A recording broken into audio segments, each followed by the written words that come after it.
கடந்த 2 வருட காலமாக சேர்க்கப்படாமல் நிறுத்தியிருக்கிற வழிமுறையை உடனடியாக மணல்கரை திறக்க வலியுறுத்தி மாண்புமிகு முதலமைச்சர் அவர்களை வலியுறுத்துகிறோம்.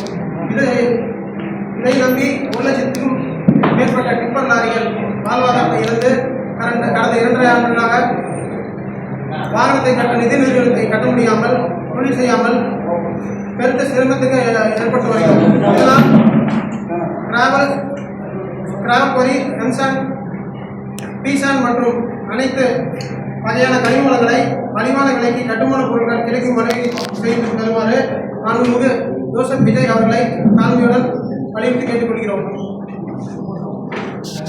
மேலும் கடந்த 2 நாட்களுக்கு முன்பு நாமக்கல் உடும்பூர் சேர்ந்த செலராஜாமணி என்பவர் மாநில சங்கம் என்று போலியான ஒரு சங்கத்தை உருவாக்கி கொண்டு குத்தகைதாரர்கள் ஒவ்வொருவரையும் மிரட்டி பணம் வசூலிக்கும் நோக்கத்தில் செயல்பட்டு வருகிறார். தற்சமயம் அரசே மணல் குவாரியை எடுத்து செயல்படுத்தும் நடைமுறையில் முன்வந்துள்ளது. அதை தடுக்கும் வண்ணமாக ஒரு குத்தகைதாரர் தனிநபர் தாக்குதல் மீறி ஒவ்வொரு குத்தகைதாரர்களையும் மிரட்டி பணம் பறிக்கும் செயல்களில் செயல்பட்டுள்ளார். அவர் மீது இதற்கு முன்பாக தேக்குமர வெட்ட வழக்கில் வழக்கு ஒன்று நிலுவையில் உள்ளது. அது இல்லாமல் கவர்மெண்ட்டுக்கு சொந்தமான இடத்துல பேங்கை கட்டி அதை இடிக்க சொல்லி கோர்ட் ஆர்டர் வந்துருச்சு. ஆனால் அவர் வழக்கறிஞர் பேரில் வச்சுக்கிட்டு அந்த இடத்த இன்னும் இடிக்காம நிலுவையில் வச்சு வச்சுருக்காரு. அவர் ஒரு போலியான சங்கத்தை உருவாக்கி வச்சுட்டு ஒவ்வொரு குத்தகைதாரரையும் பணம் பெறும் நோக்கத்தில் மிரட்டி வருகிறாரு. இதனால எங்க தொழில் பெரிதும் பாதிக்கப்படுது அப்படின்றத அவர் மீது சட்ட ரீதியான வழக்கு செய்து விசாரணை செய்ய வேண்டும் என்று.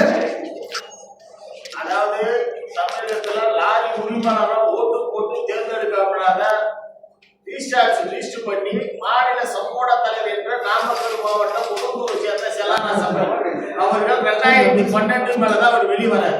2012 மேல வெளியே வந்து 2021 26 வரைக்கும் திமுக பேரில் மணல் குவாரி ஓடிட்டு. அப்போது மணல் குவாரி ஓடுகின்ற போது லாரி உரிமை நலன் கட்டி சமூக தலைவர் சில அறிக்கைகள் விடுறாரு. அப்போது என்ன சொல்ற, இப்ப இந்த ஆட்சி பொறுப்பேற்றோட ஒரு குற்றச்சாட்டு வைக்கிறார். 3 அடி பர்மிஷன் கொடுத்தாங்க, 15 அடி எடுத்துட்டாங்க. திமுக பேரில் இருந்த ஐயா துறைமுருகன் அமைச்சர் மீது வழக்கு போடணும், ரகுபதி மீது வழக்கு போடணும். ஆனா 2012 முன்னாடி அவருக்கு பூர்வீகமாக இருந்தது 1.5 ஏக்கர் சொத்து தான். அதுல இஞ்சி, எலுமிச்சம்பழம், பேரிச்சம்பழம் விளைவிச்சு அவர் ஒண்ணு வாழ்வாத பார்க்கல. இன்னை வரைக்கும் அவருக்கு லாரி இல்லை. அப்ப எப்படி ஒரு லாரி உரிமையாளர் நலம் கருதி அப்படி எப்படி பேசலாம்னு தெரியல. ஒரு ஆக்சிடென்ட் பார்த்ததுல, ஒரு இன்சூரன்ஸ் கட்டத்துல, ஒரு டாக்ஸி கட்டத்துல எதுவுமே லாரி உரிமையாளர் நலம் கருதி பேசாத. வருகின்ற ஒரு ஆட்சி மாறுகின்ற போதும் அந்த ஆட்சியாளருக்கு தகுந்த மாதிரி பேசுறது. அந்த ஆட்சியாளர் மீது அமைச்சர் மேல குற்றச்சாட்டு இருக்குது. 2017, 18, 19 அதிமுக ஆட்சி நடைபெறுகின்ற போது கொடுந்தூர் ஊராட்சியில அரசு ஆன்லைன் மணல் குவாரி நடப்பட்டது. அப்ப 2017 எடப்பாடி அவர்கள் ஆட்சி பொறுப்பேற்ற உடனே மணலுக்கு மாற்று எம்சாண்ட் கொண்டாந்து தலைமைச் செயலகத்துல ஒரு திரைக்கதை போட்டு காட்டினார். அன்றைக்கு அந்த எம்சாண்டை பத்தி எதுவும் வாய்த்திருக்கல. ஆனா அந்த கொடுந்தூர் ஊராட்சியில விவசாயம் பாதிக்கிறார். 2021 மணிவார் தலைவரான உடனே திமுக ஆட்சி ஏற்பட்ட உடனே பஞ்சாயத்துல தீர்மானம் வச்சு கொடுத்து அந்த விவசாயி பாதிக்காதா, அப்ப மணல் எடுக்க பர்மிஷன் கொடுக்குறாரு.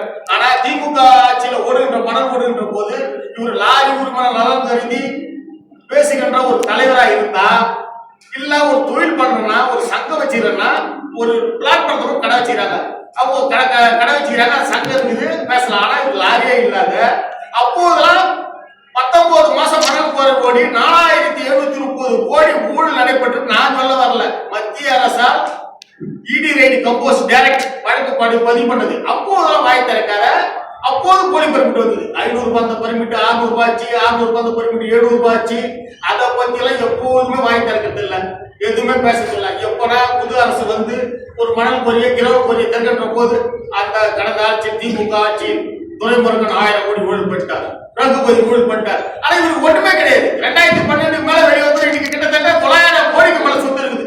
மாவட்டூர்ல கல்யாணம் மண்டபம் மெயின் ரோட்ல லாட்ஜ் ஒரு சதுரடி 9000 ரூபாய் விற்குது.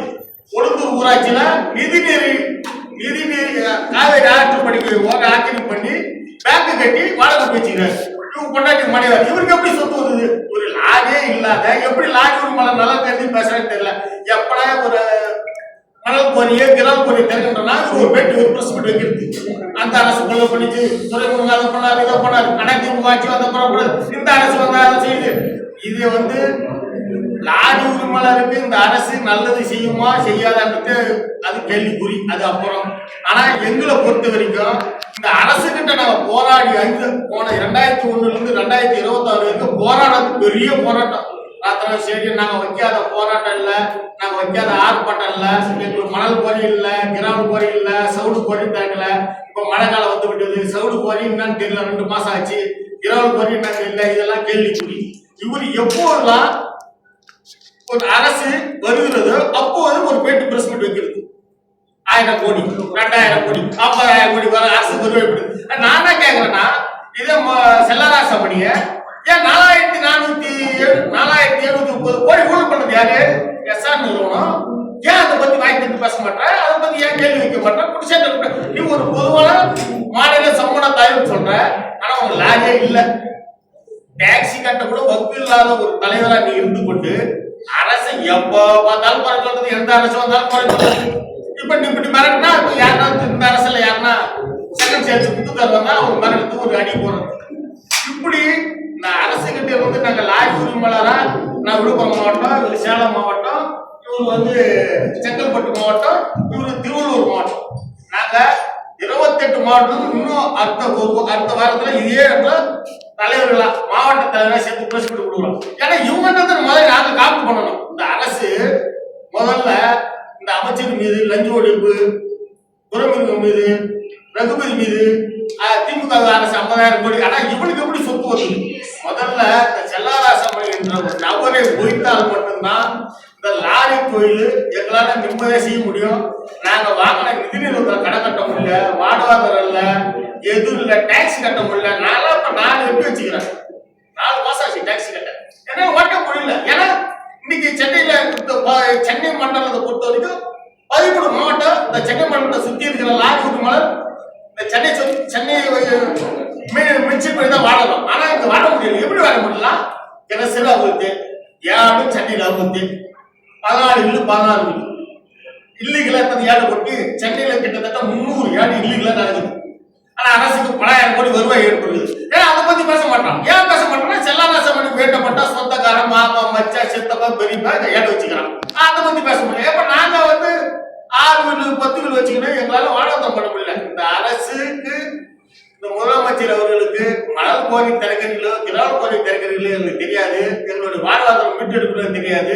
நான் வாங்கின நிதி நிறுவனத்துல கடை கட்ட முடியாத தத்துவமானாலும் கவலை கிடையாது. ஆனா இந்த மாதிரி போலியான தலைவர்கள் இருக்கின்ற வரைக்கும் எங்களால தொழில் செய்ய முடியல. மிகப்பெரிய மன கஷ்டம், மன வேதனையா இருக்குது.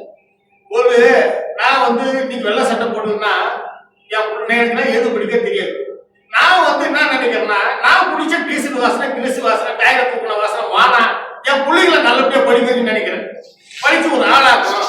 உங்களை மாரி ஒரு ரிப்போர்ட் வச்சிருக்கீங்க, ஏதோ ஒரு கணக்கு தெரிஞ்சு நான் வாழறேன். ஆனா என்ன வாழ விட மாட்டானே, எத்தனை குறை சொல்லிட்டே இருக்கிறான். மிரட்டலாம் ஒண்ணு இல்ல, ஒரு தனிப்பட்ட ஒரு நபர் மீது தாக்கல் பண்றது, அரசு அதிகாரி திருட்டான்றது, கொள்ளடிச்சுட்டான்றது. ஏன்னா நீ கொள்ளைகளா சொல்றல, உனக்கு 2012 மேல்பட்டு நீ மாநில சமூக தலைவர் வந்த போது உனக்கு இப்போ சொத்து எப்படி வந்தது? கிட்டத்தட்ட 900 கோடி சொத்து வச்சுக்கிறேன். உனக்கு சொத்து எப்படி? லாரியே இல்ல. அப்ப லாரி இல்லாத லாரி உரிமையாளர் பத்தி நீ எப்படி பேச முடியும்? ஒரு ஆக்சிடென்ட் பார்த்திருப்பியா, ஒரு இன்சூரன்ஸ் கட்டிருப்பியா, ஒரு எஃப்சி போயிருப்பியா, இல்ல டைரக்ட் போயிருப்பியா, இல்ல ஓட்டுநர் படி கொடுத்துருப்பியா?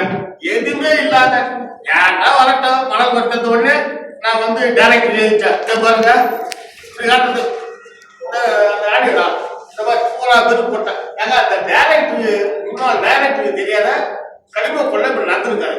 நான் உடனே என்ன பண்றது? அவர் கணப்புனா, இவர் கணப்புனா, பிரதமர் கணப்புனா, உள்துறை செயலாளர் கணப்புனா, கவர்னர் கணப்புனா, ஒரு பொய்யான பிரச்சனை. நாங்க இந்த ஆட்சி நேர்மையாக செயல்படும் சொல்ற ஐயா முதலமைச்சர் அவர்களுக்கு தமிழகத்துல லாரி சங்கன் என்ற கோரிக்கையில் கொடுக்கின்ற பேட்டிய முன்வைக்காதீங்க.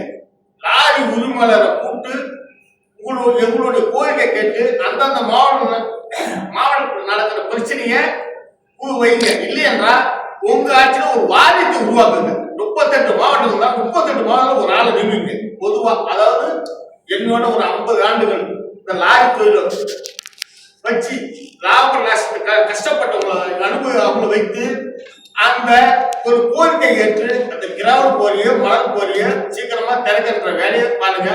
ரொம்ப எங்களுடைய வாழ்வாதாரம் 750 வண்டி 3 நாட்கள் ஆகுது. டிஎன் ஷேட் ஆப்பணும் உருவாக்கி அதில் பணம் கட்டி எங்களுக்கு மணல் கொடுக்கல. அந்த மணலை கொடுக்கறதுக்கான வழி வகுப்புல மணல் கிடைக்க மாட்டேங்குது. 3 ஆண்டுலாம் நாங்க வாழ்வாதாரத்தை இழந்திருக்கோம். கிட்டத்தட்ட 3 ஆண்டுகளாக மணல் குவாரின்றது செயல்படல சார். அமலாக்கத்துறை இடி ரைட் நடந்ததுக்கு அப்புறம் 3 ஆண்டு காலமா மணல் குவாரி திறக்கிறது இருக்கு.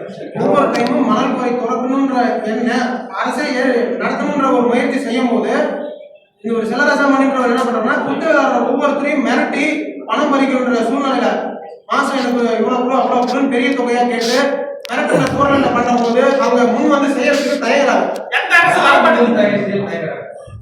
இல்ல குத்தகைதாரர்களே அரசு எடுத்து நடத்தும் போது குத்தகைதாரர்கள் அரசு வந்து குத்தகைதாரர் மூலியமா தான் சார் இந்த மணல் குவாரி வந்து டெண்டர் விடுவாங்க சார். செகண்ட் சேல் மூலியமா ஆத்துல இருந்து டைரக்டா கொண்டு வந்து செகண்ட் சேல கொட்டினதுக்கு அப்புறம் தான் அரசு அங்க இருந்து ஆன்லைன்ல மணல் விநியோகம் செய்வாங்க சார். அரசு அங்க இருந்து உள்ள இருந்து எடுத்து வரும்போதே நீ எவ்வளவு முறையீடு செய்யற அவ்வளவு முறையீடு செய்யற உங்களுக்கு தெரியும். அரசு அதிகாரி மேல குற்றச்சாட்டு வச்சா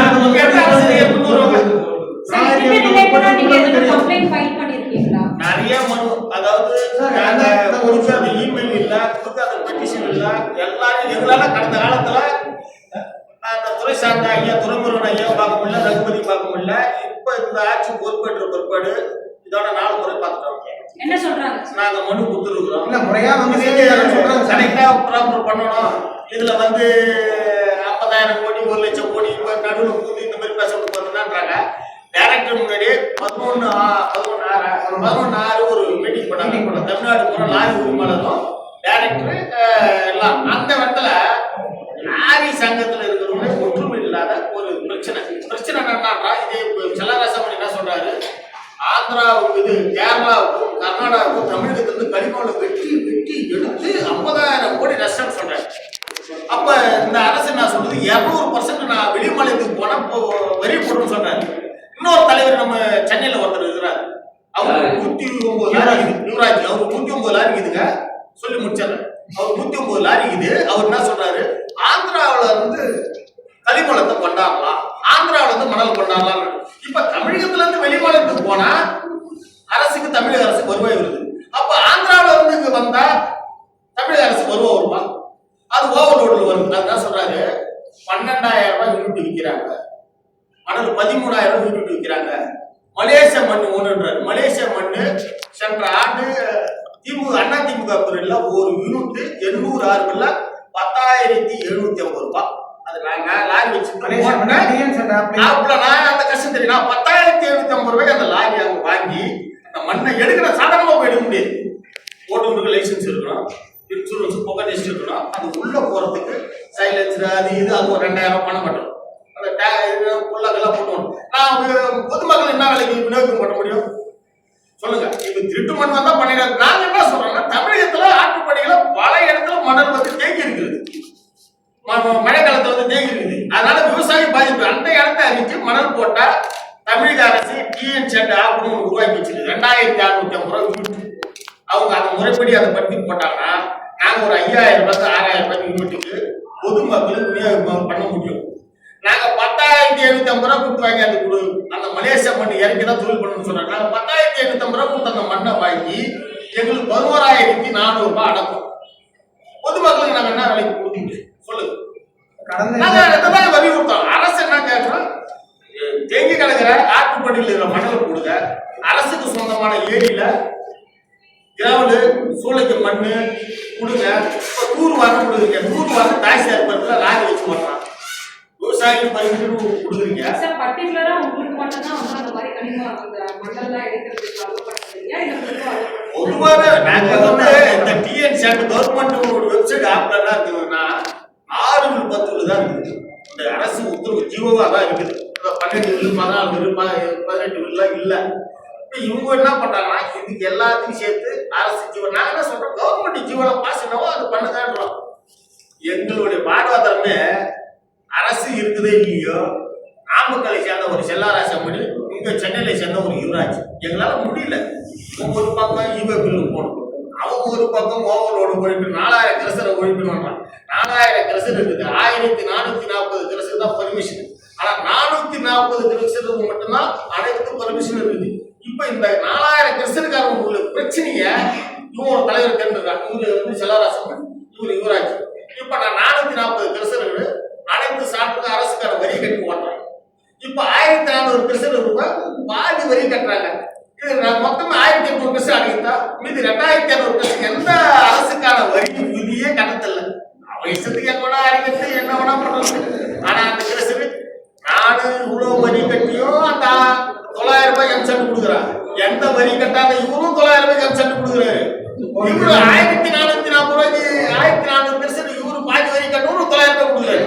இப்ப இப்படி பிரச்சனை இந்த பிரச்சனை எப்படி கொண்டாடுறாங்கன்னா, அரசு இந்த எப்படியாவது இந்த அரசு அது இதை சரி பண்ணுமா அதை சரி பண்ணுமா, அது பொதுமக்கள் மேல் தான் விளைவிக்குது. இப்ப ஆந்திராவில் வந்து எம்சாண்ட் 650 ரூபாய், இப்ப தமிழகத்துல எம்சாண்ட் ஒரு டன் 900 ரூபாய்.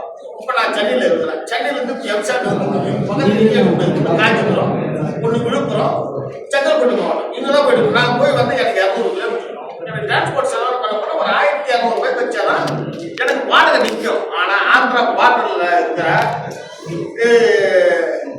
டெடில்ஸ் அந்த பக்கம் இருக்கிறவங்க போய் 650 ரூபாய் எம்சாண்ட் அவங்க என்ன பண்றாங்க, எத்தாந்து 1100 ரூபாய்க்கு ஏற்கிறாங்க. இப்ப பொதுமக்கள் என்ன பண்ண, நானே ஒரு கேள்வி கேட்கிறேன். இப்ப நான் 1200 ரூபாய் கொடுத்துவாங்களா 1300 ரூபாய் கொடுத்துவாங்களா எம்சாண்ட் எப்படி வாங்க எங்களா தொழில் பண்றாங்க. நாங்க என்ன சொல்றோம், ஆந்திராவில் அவங்க வர ஓவரோட கட்டுப்படுத்தணும் சொல்றோம்.